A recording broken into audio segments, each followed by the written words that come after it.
बीडमध्ये मुसळधार पावसाने सिंदफणा नदीला मोठ्या प्रमाणात पूर आलाय, तर याच पाण्यामुळे नदीकाठच्या पिकांचं मोठं नुकसान झालंय। शेतकऱ्यांचं पशुधन देखील वाहून गेलंय।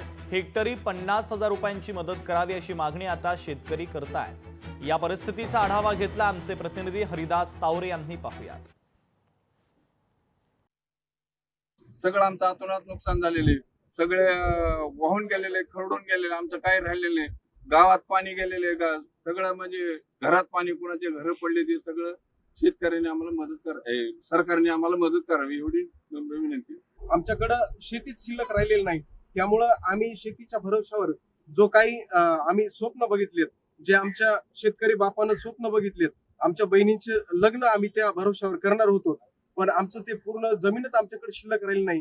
त्यामुळं पिकं तर पूर्ण गेली आहेत, पण सरकारकडे आमची अशी माफक अपेक्षा आहे की सरकारनं कमीत कमी आम्हाला एकरी 50,000 रुपये मदत आम्हाला द्यायला पाहिजे।